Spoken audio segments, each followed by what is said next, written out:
Jared, Mr. Fair, how you doing this evening? Pretty good. So about how long? Pretty good. You feeling good? Yeah. Man, we can't wait to have good. you on the show March 12th. I'm looking forward to it. You know, I've been to Hattiesburg and that area a few times, and each time I've enjoyed my stay, and it's a thrill and excitement that I usually get only when I'm in the Delta, but for some reason or another, Hattiesburg and that area, Jones County, has been very receptive, so I'm anxious and looking forward to get back down there. Yeah, it's been a while since you was in Laurel. So tell the folks, like, you're Jerry Fair and you're from up here, like original Delta blues boy. Tell us just a little bit about yourself for the L-Town people. Well, you know, you can pick your friends and you can pick associates, but you can't pick family. And it's ironic as hell that when you open the first chapter of the blues, you'll find some of my relatives.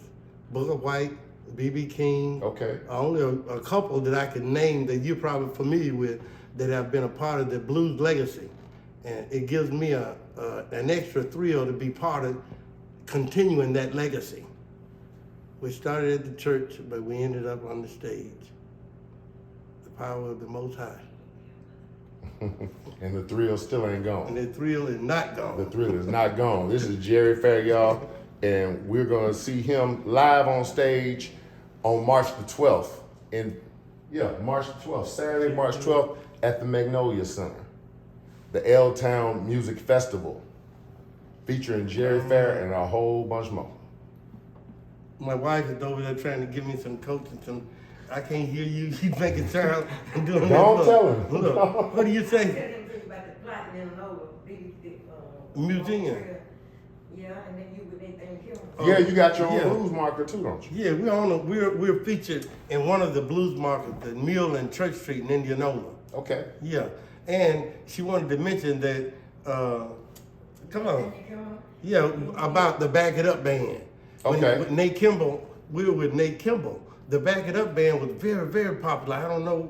Yeah, Back It Up band. Yeah. We were the Back It Up band. Yeah. It opened some doors.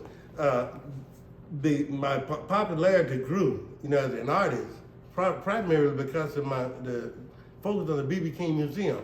When they opened the B.B. King Museum, I introduced, I guess you could say, the first educational curriculum.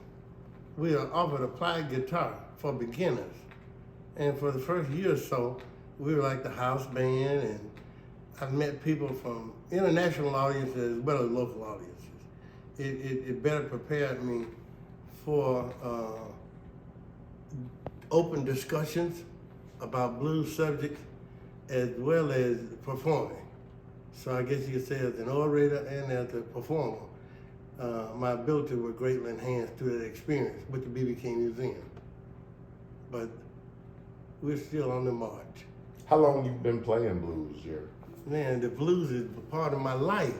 I started playing when I was about 7 years old at the Sanctified Church in Indianola, Mississippi. Mm-hmm. My dad played guitar at that church for 67 years until retirement. That's where I learned to play the guitar. I left the church when I was 15.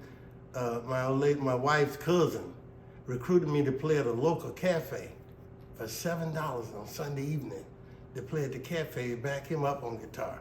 So the first blues I ever played, I played there in Indianola, a little cafe called Louis Coleman's Cafe. About what year was this? 1971, 72. Okay. That was before 72. my time. Yeah, I wasn't quite here yet. I was the boy. I was a teenage boy in junior high school. Yeah, it led to us developing the first, I think, integrated band in Indianola. Okay. We had Dave Miller. He was the white boy playing bass guitar. Okay.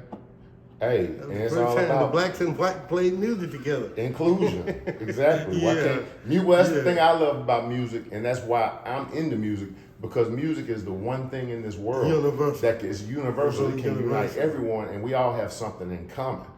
Like the main difference in people is, we don't really know, we can't really relate to each other because we all have different customs, different parts of the world we came from.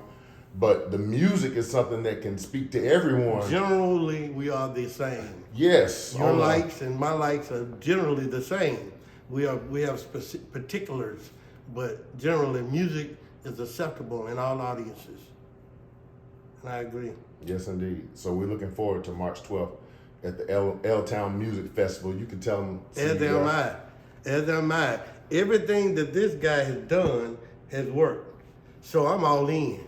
I'm all in. Well, that makes me feel good. Well, maybe we'll looking get forward to Netflix. it.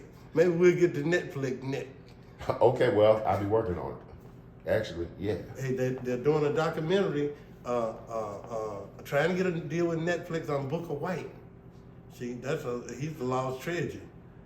We don't know anything about Booker yet. Right. But we're about to find out. He almost invented bottleneck style.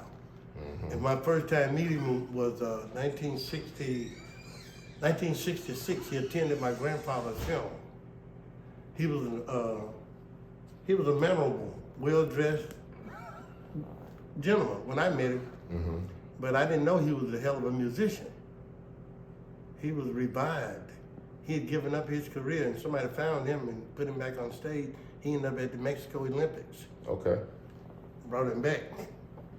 It was he that BB got his start. When BB went to Memphis, BB was staying with Cutting Booker while he was working on his music career. But Booker's career goes back into the 30s. His father, John White, played every instrument brought before him. That's on my mother's side.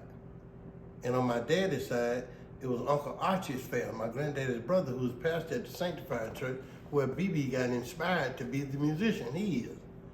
He often tell us that he skipped the chocolate cake on the Sunday table to go and sneak in his mama's bedroom to feel Uncle Archie's guitar as a teenage boy. He struck the guitar like it was a lady. That's how deep his love for the guitar was. And when I was a kid, when that side of the family would get together, I recall my daddy. They talk about the cars, things that they had, what kind of car you running, what kind of motor in it. And before it was over, the discussion come up what kind of guitar you had.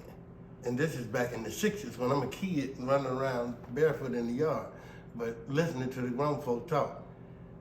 Music has been a part of my life, my entire life. I had 6 brothers.